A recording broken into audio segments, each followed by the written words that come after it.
Late बदरसर memorial football league अपने आखिरी मराहल में दाखिल हो चुका है। टूर्नामेंट का फाइनल 4 जनवरी को शाम 7 बजे खेला जाएगा। टूर्नामेंट के तीसरे रोज 4 अहम मुकाबले खेले गए। पहला मुकाबला देशमुख रॉयल्स और सुफियान लाला टाइगर्स के दरमियान खेला गया। ये मुकाबला 2-2 गोल की बराबरी पर खत्म हुआ। रॉयल्स की तरफ से मुदस्सिर और फसीह ने, जबकि टाइगर्स की तरफ से शौकत और सलमान ने एक एक गोल किया।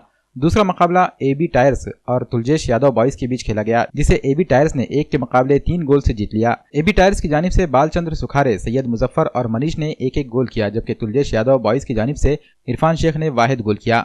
तीसरा मैच जवाहर प्रिंटर्स और जेके लाइंस के दरमियान खेला गया, जिसे जेके लाइंस ने 2 के मुकाबले 3 गोल से जीत लिया। लाइंस के जफर, तनवीर और शहबाज ने एक एक, जबकि जवाहर के शरद और हाजी ने एक एक गोल दागे। चौथा मैच बार एसोसिएशन नांदेड़ और लेट राठौड़ सर पैंथर्स की टीमों के दरमियान खेला गया। ये मैच एक एक की बराबरी पर ड्रॉ रहा।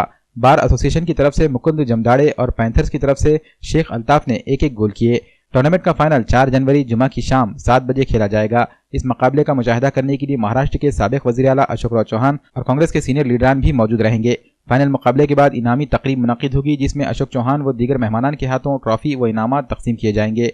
बदरसर मेमोरियल लीग के ऑर्गेनाइजर अजहर कुरैशी ने नांदेड़ के अवाम और फुटबॉल शायकीन से अपील की है कि खिलाड़ियों का हौसला बढ़ाने और इस अजीम खेल की इशाअत के लिए जुमा को शाम 7 बजे फाइनल मुकाबला देखने के लिए इंदिरा गांधी मैदान पर जरूर हाजिर रहें।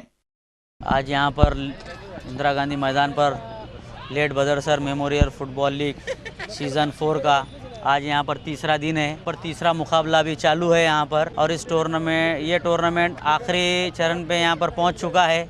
कल इसके सेमीफाइनल होंगे दल। एक सेमीफाइनल शाम में 6 बजे और दूसरा सेमीफाइनल 8 बजे होगा यहाँ पर 3 तारीख को। इस टूर्नामेंट का इंशाल्लाह फाइनल 4 तारीख को शाम में यहाँ पर खिलाया जाएगा। तमाम लोगों से यही गुजारिश करता हूँ कि ये टूर्नामेंट इतनी अच्छी लीग नाइट में अच्छे से अच्छे मैचेस यहाँ पर हो रहे हैं, तो नांदेड़ के सभी लोगों से, सभी फुटबॉल प्रेमियों से मैं यही अपील करता हूँ कि वो यहाँ पर पहुँचे कल सेमीफाइनल के लिए और 4 तारीख को फाइनल देखने के लिए पहुँचे और प्लेयरों का हौसला अफजाई करें।